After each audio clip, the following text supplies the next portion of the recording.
Yo, yo, yo, what's up, everyone? This is Vicente, And this is Izzy. and welcome back to the Ivy Podcast and part 3 of the Jurassic Park Takeover. Now, today, we're going to review and talk about the bastard child of this Oh franchise, god. Jurassic Park 3. Now, there's two types of people in this world. You either love Jurassic Park 3 or you just hate it. Now, for me, I wouldn't say I hate it, but I don't exactly like it. Like, this movie was a mess. Like, it was in development hell. There was a lot of rewrites, which we'll talk about in a bit. Like, for me, I would give this movie like maybe a 6.1 out of 10, and that's just me being generous. Yeah.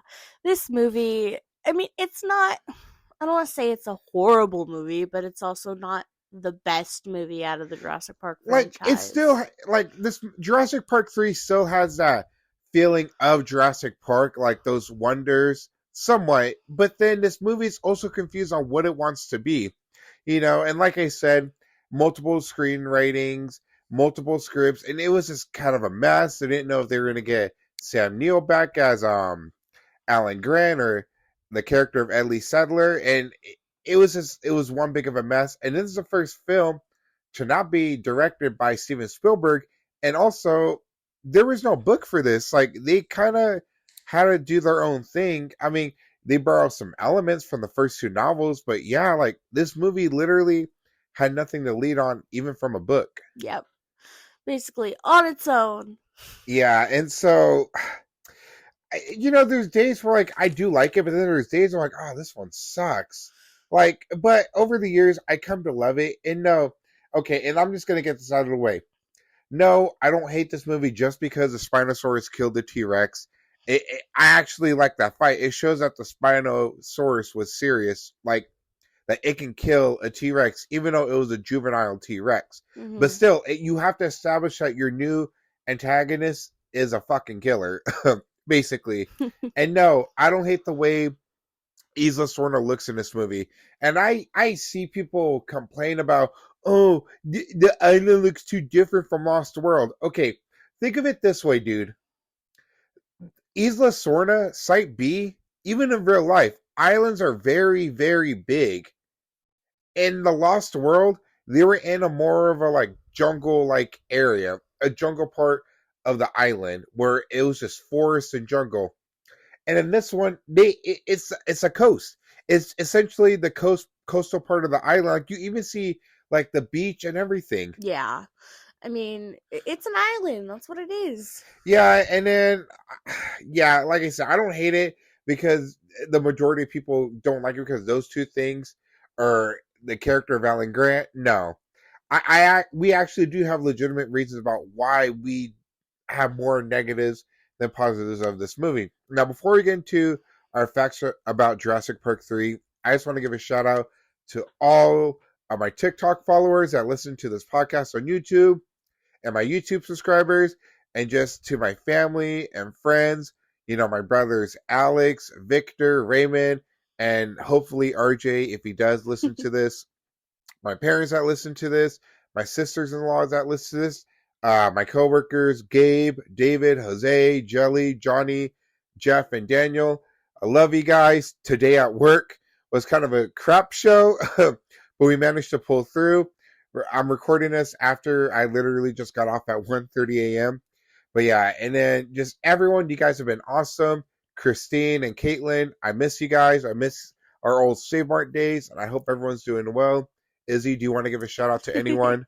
I just want to give a shout out to everybody who has given the chance to our podcast and has taken the time out of their day to listen to our podcast, even if it's only for like a minute. It means so much to us. Yeah, and even just giving us a like, it means a lot to us. Like, it's so amazing how in the beginning, I didn't really think the podcast could get big. Like, I was making jokes saying, oh, man, yeah, I was probably going to only get like maybe 50 subscribers and 10 views. But no, we've been doing this for 2 months and we're at 304 Mhm. subscribers and over 78,000 not watch hours, but views. And thank you for my friend Josh, who's a YouTuber who recommended doing YouTube shorts as well from TikToks. And thank you. And just a big thank you to anyone that's from a TikTok page or even just from YouTube. I appreciate you all and I love you all so much. Mm-hmm.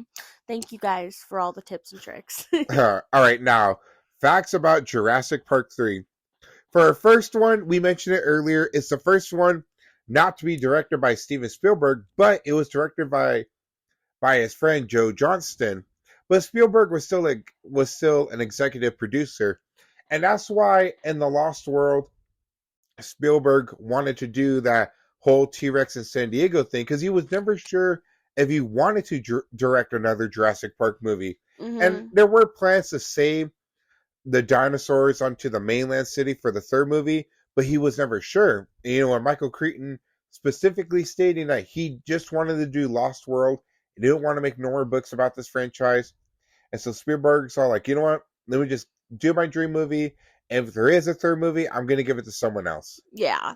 And I think they tried having him come on board, Michael Crichton, but it just didn't work. They couldn't really figure it out. Yeah, and like I mean, he still gave his blessings from what I hear from interviews, but Mm-hmm. still, but credit due to Joe Johnston. He does the best he can to give us that action horror adventure vibe when it comes to Jurassic Park. Does he succeed? Somewhat, yes, but this movie's kind of a mess. We're gonna get into it a little bit Yeah. later. All right. And fact number 2, before Jurassic Park 3 received its title, there was other names, but the biggest name that there was, it was going to be Jurassic Park Extinction. Now, people they didn't want to do that title just because people were going to think, "Oh crap, is it the end of the series? Do the dinosaurs die out? Do the humans die out? Does Alan die?" And so they kind of avoided that title because this franchise is going to make so much money. It's going to get a sequel, no matter if you say the final chapter or Extinction. And another possible title was Jurassic Park Breakout, but then that kind of gets saved later for Fallen Kingdom for that specific title when you finally do have the dinosaurs go to the mainland. Yeah. And I think if they would have done the Extinction title, I think it kind of would have been weird just because the series had so much potential. I mean, like, I can kind of see the Extinction title itself just because the Spinosaurus is the alpha on that island. True. So, I mean, I guess one can say that the Spino was killing everything on that island. But, I'm fine with Jurassic Park 3. Yeah. It never really bothered me, even as a kid. Okay. And in fact number 3, we talked a little bit about it before in the beginning, that Jurassic Park 3 was in development hell, and there was a lot of scripts.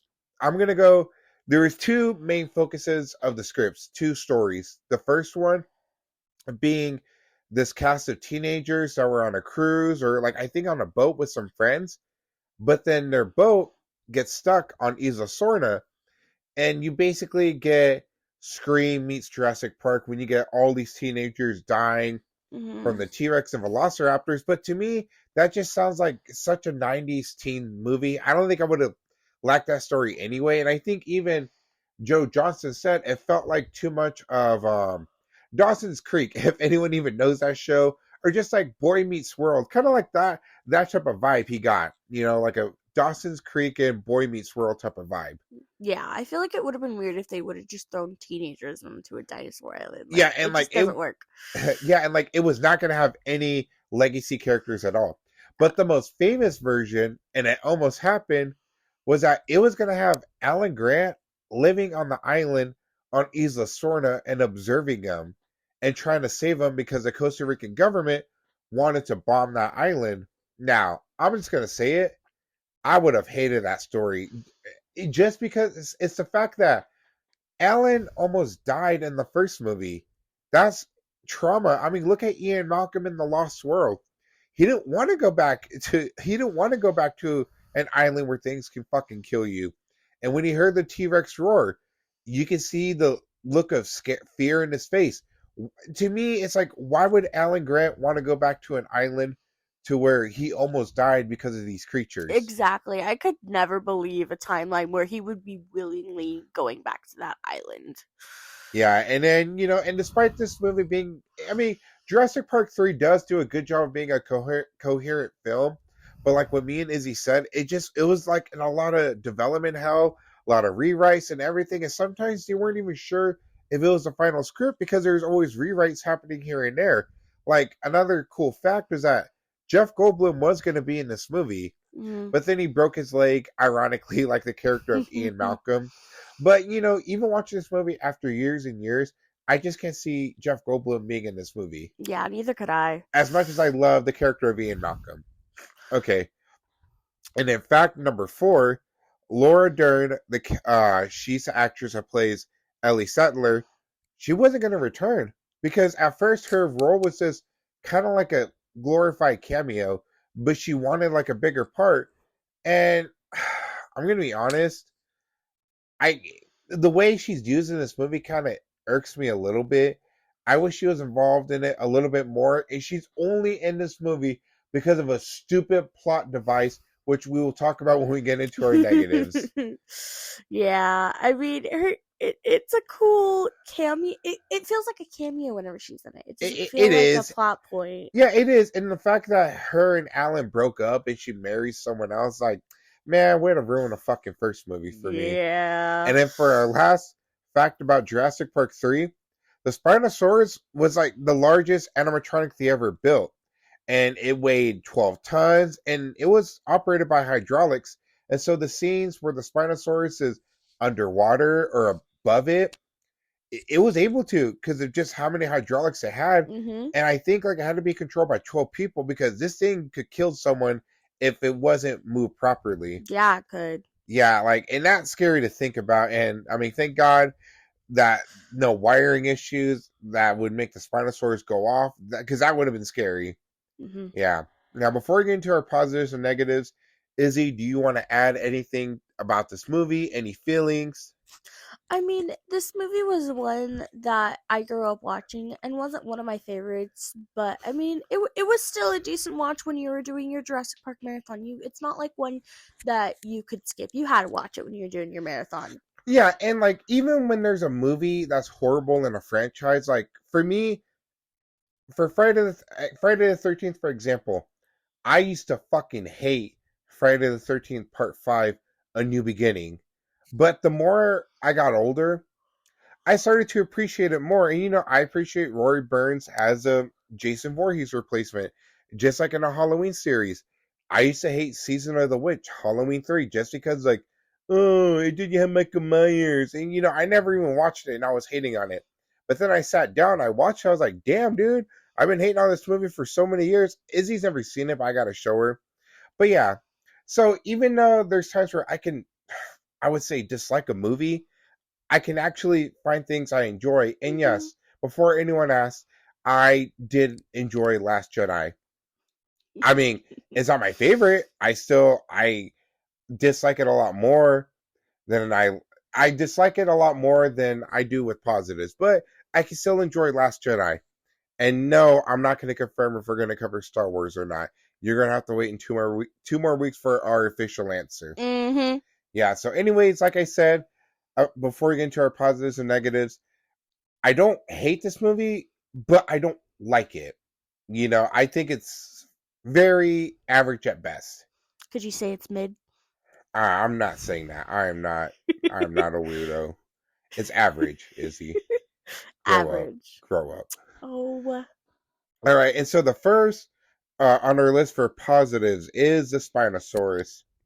Now, like I said, you have to establish that your new lead dinosaur is a threat. And what better way to have it like that is to have the Spinosaurus kill a T-Rex when they fight. Mm-hmm. Holy crap. This thing is a killing machine, essentially. And what Jurassic Park 3 does perfectly with it is that it captures the horror vibes with the Spinosaurus, whether throughout the movie it's hunting and stalking our core group of characters, or even underwater when it's just stalking them on the boat, which it rips off a scene from Jaws. But, you know, Steven Spielberg inspired, you know, I'm sure Spielberg wanted like a Jaws-like scene for that movie. But yeah, the Spinosaurus is scary as hell. Yeah, when I first watched this movie, I was not expecting him to rip into that T-Rex.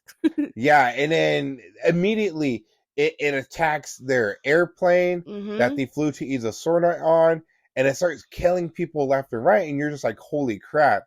And this thing will hunt you until it eats you.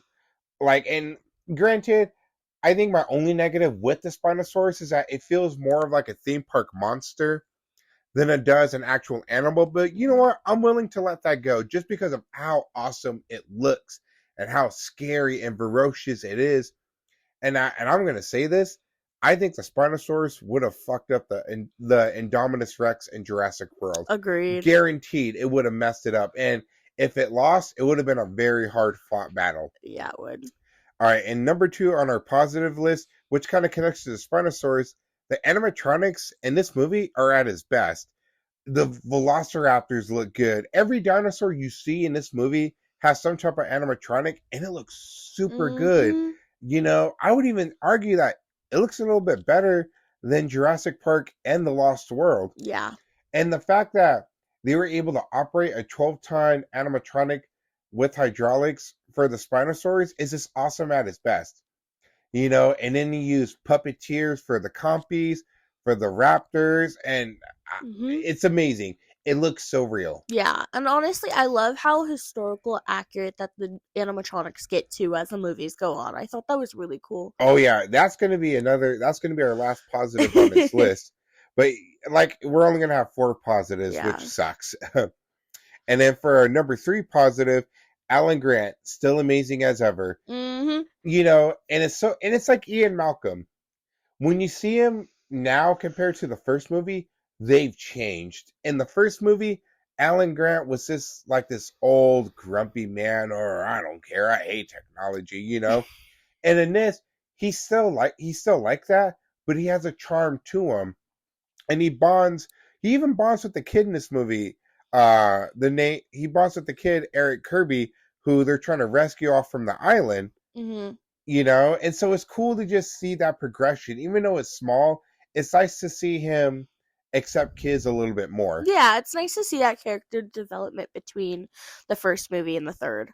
Yeah, because he could have easily messed up this character so badly, you know. But when you watch how they did Ian Malcolm throughout the movies, you can trust that they're going to take care of all their legacy Oh yeah. characters, you know. And he still sports his iconic hat. Mm-hmm. That's the main thing. Alan Grant's still a badass as ever, even in Jurassic World Dominion when he's so old, but he's still a badass. Yeah. All right, and finally, number 4 and last on our positive list, the Raptors. Holy crap. They are scary in this movie, and they're at their scariest and smartest. Mm-hmm. And I love the designs on the Raptors for this movie because it's always been argued if dinosaurs actually had feathers on them. I do believe they did, but I don't think it was like they look like a bird, maybe like a few feathers, Mm-hmm. nothing, you know, too extreme. And so the Raptors look so cool, but they're so scary. And in this movie, Alan and Ellie talk about how Raptors were able to communicate just like me and you, give out strategies, communication. That even Alan Grant said that Raptors were smarter than us and smarter than primates. Yeah, the raptors in this movie were one of the best like visual effects that I loved about it. And there's a scene in this movie where they set up a trap with when they start tearing into the character of Udusky. They bait him. They Mm-hmm. purposely paralyze him, and they make the other characters think that, oh, we can go get him. But no, they laid a trap. They were smart, and they were cute. In this film, you see them communicate and talk to each other, and that's scary. Is the fact that these animals are back and they're smarter than us. Mm-hmm. Like, dude, you're gonna die if you're not careful on this island. And that's what I missed about in the second Jurassic Park and Lost World was that I wish we would have seen the Raptors be a little bit more intelligent, like how they were in the first movie and in Jurassic Park 3. And so, yeah, I'm glad that they were able to redeem the Raptors in this movie. Like I said, these Raptors are the scariest, best, and most smartest in the entire series going forward. Agreed. All right, and now we're going to our negative list, Oh and boy. we have 7 negatives. And like I said, they're not nitpicks. We were doing our best not to do nitpicks, but these are like legitimate arguments. And the first one, yes, Alan Grant's a good character in this movie, but every other character sucks. You have the mom and dad, Paul Kirby and Amanda Kirby, and then you get the 3 mercenaries, Dom, Cooper, and Udusky. They suck. And then you get Alan's like protege, Billy. All these characters can literally get eaten or die in this movie, and I would not have cared. All I cared about was Alan, which is stupid because even in the Lost World, yeah, you have like all those mercenaries in Lost World, but you actually cared when one of them died. Yeah. They did a better job of portraying the mercenaries better in this one and Lost World than in Jurassic Park 3. I just didn't even care when none of them died. I mean, maybe Udusky, but even then, I was like, okay, whatever. These people are just these characters are here just for the body count. Mhm. Yeah, Yeah, like this story with these characters, it's just like they never give us time as an audience for us to actually like get to know these characters, which is where the movie kind of falls short and where the movie time kind of runs into because we don't get that time with these characters, which is why we don't care. and I'm gonna say this right now because I'm pretty sure someone's gonna bring this up in the comment section or message me personally. Yes, I know the Lost World had a bunch of mercenaries, but some of those mercenaries got personalities of their own, and we got to know them. These ones just seem like a gun for hire. Mhm. Like literally nothing special about them. They're henchmen that you would see in a Spider-Man movie or something. Yeah, like I don't want to be mean, but like I honestly don't give a crap about any of these characters. Maybe the son Eric Kirby, but even then, all I cared about was Alan making it throughout the movie. Even now, I'm just like, dude, every one of these characters can die. Just keep Alan alive. Pretty much. All right, and then that kind of brings us to our number 2 negative, the character of Amanda Kirby. Now, if there's any moms that listen to this, I get it. When you're searching for your baby, you're going to do whatever you can to find your child. But why would you do so many stupid things on an island where there are things that will eat you or kill you, whichever comes first? There's a scene in this movie where they land on the island, and this dumbass thinks it's smart to bring a loudspeaker and yell out Eric's name. Why in the hell Izzy's laughing right now? Why in the hell would you bring that to an island? I get it. You want to find your son, but dude, you're gonna get other people killed. And then she continues to scream his name when they go further into the jungle. And even the husband's like, dude, shut up. You're gonna bring something to us. And Alan Grant's even telling Amanda, dude, shut up. You're gonna get us killed. Exactly, because like that's what they paid him to do is like to guide him through the jungle, even though he's never actually been there before. It's just like I get the whole motherly instinct thing, but still, I'm just like, who Oh would do yeah, and that? speaking of that island thing, yeah, they were like, "Yeah, you've been to the island," and Billy even says, "Dude, he's been to Isla Nublar, not Isla Sorna. That Isla Nublar, he was on Site A. This is Site B." Mhm. And even then, oh my god, I can't believe I've never thought about that. How stupid do you have to be? You clearly, there. I'm pretty sure someone has written a book based on the events in that universe, or Mhm. even on the news. Like, come on, dude. Jesus, like, and I don't want to hate on a mom trying to look for her baby, but it's like, oh my god, dude, just shut up, please. Because you're gonna get Alan killed. Yeah. I mean, screw the other characters.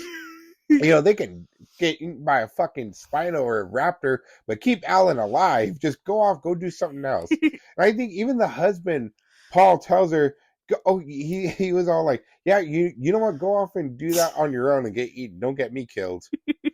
Oh yeah, and I forgot. Amanda Kirby and Paul Kirby are divorced in this movie, so that kind of adds like an unnecessary story to it. Oh, and then number 3 on our negative list, the lack of a human antagonist. What makes the Jurassic Park series so special was that there was always an antagonist, somewhat of an antagonist when it came to a human. In the first novel, And in the first movie, it was Dennis Nedry and Lewis Dodson. And The Lost World, when it came to novel-wise, it was Lewis Dodson. But when it came to the Lost World movie, it was Peter Hammond. Why in the hell did they not have a human antagonist in this movie will forever baffle me. And this is where it goes back to what I dislike about the Spinosaurus was that they wanted, not that it gave it too much starlight and star power, but they made it seem like more of like a theme park monster than an animal. I mean, and someone's going to try to argue, well, when about the T-Rex in the first movie? The T-Rex actually felt like an animal, and it wasn't hunting them throughout the whole movie. This thing was actually hunting you. I like it, but at the same time, I would have loved if there was a human antagonist. Yeah, and I felt like there could have been a human antagonist easily. We've discussed this before. And I'm going to say it right now. Anyone that likes the character of Billy, I'm sorry, I do not like Billy in this movie. And I talked to Izzy. You know who Billy's character kind of reminds me of? Lewis Dodson from the Lost World novel. Now, how cool would it have been if they adapted Billy's character to be like Lewis Dodson's character in the Lost World novel? You could have easily said that Billy was just playing Grant or something, and he was actually a sleeper agent for Biosyn or Engine to extract a dinosaur egg and get off the island. You could have easily had him as a human antagonist. Something like a little twist or something. Even if it's so cliche and predictable, at least we would have gotten a human antagonist. That way, Alan has to worry about a human too, trying to betray them. And possibly maybe other mercenaries on the island. But yeah, it sucks that this movie lacks a human antagonist, and I really wish I had one. Yeah, me too. Hell, you could have made Paul and Amanda Kirby antagonists too. They could have been rich, like characters that were very rich and had a lot of power. You could have done something. You could have made Dom, Cooper, and Udusky human antagonists, but they're not. They're just a-holes, but that's not really an antagonist. Yeah. Some people are a-holes, but they're not necessarily evil. So yeah, I don't. That's a major thing I don't like about this movie. And now number 4 on our negative list, the survivability of Eric. Now, I don't know, how long was he on the island before they rescued him? Like 8 weeks. 8 weeks? 8 weeks in a water tank. Dude, okay. For some reason, I thought it was 2 weeks. And I thought 2 weeks of pushing it. 8 weeks? That's like what? 2 months? That's about, yeah, it's 2 months. Like, you're telling me that this kid was able to live for 2 months on an island where things can kill him. Oh, and here's his explanation. The character of Eric Kirby tells Alan Grant that he has a jar of T-Rex pee, and that he says he puts it around his little basic camp to scare off the dinosaurs, but it attracts the big ones like the Spinosaurus. Why would you do that? Because then you're bringing other carnivores to your territory. But not even that. Alan straight up asks him, how did you get the pee? And Eric Kirby says, you don't want to know. Bull crap. I want to know how you did that. Because there's no way you're getting that close to a T-Rex without getting ripped in half. Yeah. I didn't even remember that part till you just said it, but I'm just like, yeah, that blows my mind that any 14-year-old boy? Yeah, and like I'm not gonna hate, but think of it realistically. How many of us would have survived on an island? I told Izzy that yes, I work out. Yes, I do a lot of stuff. But dude, I am not living on an island I'm not even making it a full day. And if I do, I'm most likely dying the second day. And I don't give a crap how buff you are, how tough you are. If you're on an island with fucking dinosaurs, you're getting killed unless you're Superman or something. There's no way. And so, yeah, I kind of call bullcrap on Eric's survivability for 8 weeks. Like I said, I thought it was 2 weeks. And I'm all like, that's kind of pushing it. Yeah. But 8 weeks, dude, that's 2 months. Like, I just want to call it a wrap right there. I know that's mean to say because that's Amanda and Paul's kid. But come on, dude, 2 months? Yeah, I'm sorry. I would have thought our kid would be dead. Yeah, I'm Would you, like, Izzy? I would. I'd be like, I want a detailed plan on how he survived. Because I'm like, okay, I get the water situation. You're in a water tank. Okay. But, like, what did you eat?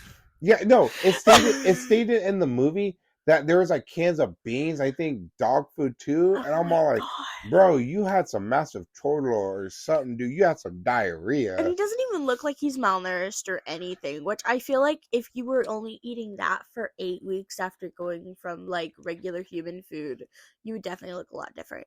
And like granted, this he did have weapons from Engine, but I think most of it was just smoke grenades. And Mm-hmm. it's like I don't know. I call bull crap on the survivability. Yeah, I I do know too. it's movie magic, but come on. Lex and Tim almost died in the first movie. Even Kelly in Lost World. And you're Mm-hmm. telling me this kid somehow survived 2 months on an island infested with dinosaurs. No, I'm sorry, that is stupid. Yep. All right. And number 5 on our negative list, and this is kind of a shocker. The dinosaur chase scenes are kind of exhausting. Now let me explain. I love a good dinosaur chase scene, and even a good horror chase scene, like in Scream 2, when Gale Weathers is hiding in the hallway at the college theater, running away from Mrs. Loomis as Ghostface. But I feel like the chase scenes in this movie are literally just to move our characters from point A to point B. At least in the Lost World and the first Jurassic Park, yeah, there were chase scenes, but they were done perfectly, and it wasn't too much. Like when the Spinosaurus attacks their airplane, it chases them into the jungle until they can't reach them. And literally, not even like a minute later, we already have another dinosaur chase scene, which leads into the inevitable T Rex and Spinosaurus fight, which is awesome. Before Mm-hmm. anyone hates on it, I'm glad the Spinosaurus won. It showed that the Spinosaurus wasn't here to play. But yeah, and it to me, it just felt like chase scenes after chase scenes. Like this movie didn't give you time to breathe and absorb all that information. Exactly. Just felt like they wanted to just keep throwing like dinos at you, which I get. It's Jurassic Park, but like as an audience, we need time to breathe and digest these scenes. Yeah, like I would have liked to like there's a scene in this movie to where they go to an abandoned engine factory and you see all these specimens in glass jars. I would have loved if he found files explaining what some of these dinosaurs were supposed to be or the origin of the Spinosaurus, just something to let us breathe. And this is going to be a later negative on our list, but yeah, I don't want to get too much into it. But yeah, the dinosaur chasings are cool in this movie. Don't get me wrong, but it just feels too exhausting. Yep. All right. And now for number 6 on our negative list, the rescue scene at the end. And this is what I mean by the reason why Ellie Sattler is in this movie. It is explained that her husband works for the state of department. And I remember even as a kid, I was like, dude, that is going to play a major point in this movie. Like, Ellie Sattler was literally only in this movie just to have Kirby, Amanda, um, Eric, Alan Grant, and even the character of Billy, who I thought died in this movie when he got attacked by the pterodactyls. He should have died. I'm sorry. I don't give a crap who you are. You're getting pecked to death by pterodactyls, and you're going down a river, and somehow the Marines and Navy SEALs find you. No, I'm sorry, dude. You would have bled out. Yeah. Anyways, back to the rescue scene before I go off topic. But I will say this: the character Billy should have died. There's no way you live from that. I'm sorry. And if you didn't die from bleeding out, you would have died from drowning because of how exhausted your body was Mhm. from the injuries. Okay, so yeah, and then it's shown that basically a lot of Marines and Navy SEALs pop up out of nowhere, and it kind of to me, it's like was Ellie only in this movie just to rescue Alan? like, I'm not trying to hate on it. I'm glad. I mean, yeah, I'm glad Alan lived. Don't get me wrong, but dude, she was Ellie Sattler was only in this movie just to rescue Alan Grant. Pretty much. And they really get you in with her kid because he's cute. So. Oh my god, I didn't even mention that. Yeah, I mean, I didn't add that as a positive or negative. I guess you could say the kid of Ellie Sattler, mixed feelings, and like I can't hate on kid actors just because they're kids. He's a really little kid. He was like, what, 4 or 5? Yeah, and it's adorable because in the movie, the kid Ellie Sattler's kid calls Alan Grant the dinosaur man, and there's a scene in the movie where you see Alan trying to tell him, "Hey, those herbivores wouldn't fight. Now the raptors would." And he's like showing him the toy Velociraptors. And Ellie's like, "Dude, he's a kid. He's not gonna understand it." Alan is like, "Oh yeah, I'm sorry," and that's a cute little moment, so I'll add that on our positive list, or it is with the character of Alan Grant because we see him being so nice to this kid. But yeah, back to the negative of the rescue scene. It's just like, what the hell, really? So what if Ellie never married this dude who was in a state of apartments? You're telling me Alan would have died? Yeah. Like, I call BS on that. And the whole thing is, oh my god, I didn't even mention it. I'm gonna mention it right now. It popped up in my head. So Paul and Amanda straight up tell Alan and Billy and Udusky, who was alive at this point, and towards like the ending of the first act, that they called the U.S. Embassy, they called the U.S. military, and they told them that they should accept the inevitable. That is completely cold-hearted and messed up. That you're not even going to try to look for a kid, but you're telling me. And I get it. Ellie Sattler's husband worked in the city departments, but that is so messed up that they weren't even gonna try looking for a kid, but they were willing to look for Alan Grant. I am sorry, dude. If that doesn't spell messed up, I don't know what does. Okay. My only thing now that I'm thinking about it is that they actually knew that Alan Grant was alive. Like, they had the whole phone call. Like, no, because remember, they submerged underwater. For all Ellie knows, he probably died. Still, but at least no, but that's not my point. Izzy, the point is that that's so messed up. Like, yeah. Like, come on, man. Like, anyone it else is messed up. It is messed up. But like, if I'm just thinking of how logical it is, then yeah.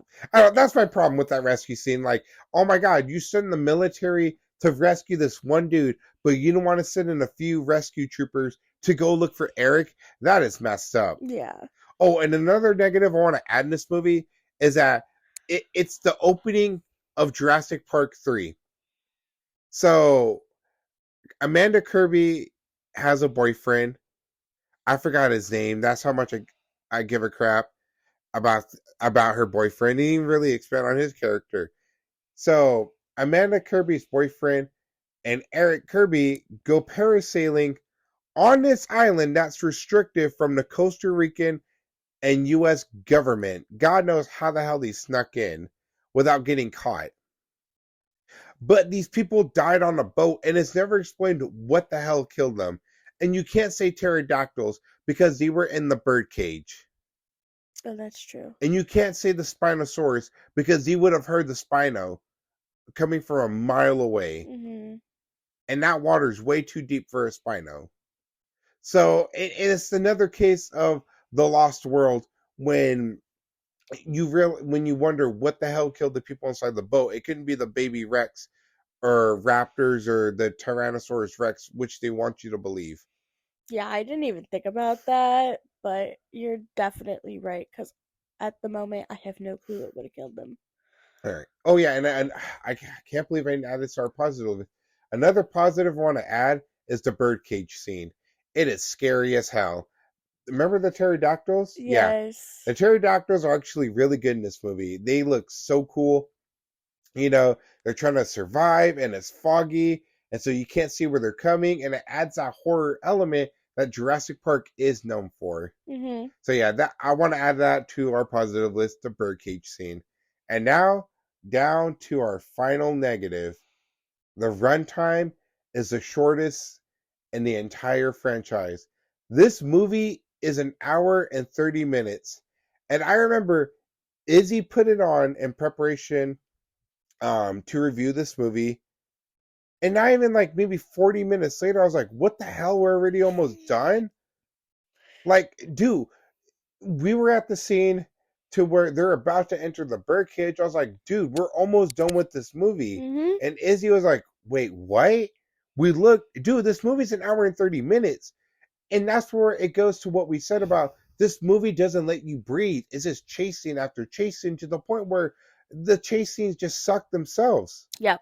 Like, I would have liked a little backstory on that abandoned engine facility, some files, just something, or even learn a thing or two about some of these characters to where if they did die, I would have cared or something. The only character development you ever really get is when Eric Kirby rescues Alan Grant from the Raptors, and Eric is telling Alan about his time on the island about himself. Mm-hmm. That's the only type of character development you fucking get in this movie. Yeah. Besides Paul telling Amanda, "Oh, I'm a good swimmer. I've been taking swimming lessons." Again, another plot point. It's just stupid. This movie should have been at least 2 hours. And I'm someone who says that a movie can be trimmed up if it helps the movie. But no, this movie should have been way longer. Yeah, it definitely needed more time because none of the characters were able to flourish, which is I feel like which is really what led this movie to be really average, is because we didn't have time with the characters like we did in the other movies. Easy, Yeah. it's simple as that. Yep. So yep, that's our last negative. And that's gonna wrap it up for our Jurassic Park 3 review. Now, is it a horrible movie? No. Is it a good movie? Also no. But it's very average. I mean, you might like it better than us. You might hate it more than us. Let us know in the comments. You're not going to get bashed for it. If Jurassic Park 3 is your favorite in the franchise, let us know. Hell, we like hearing different opinions. Mm-hmm. We like seeing different views.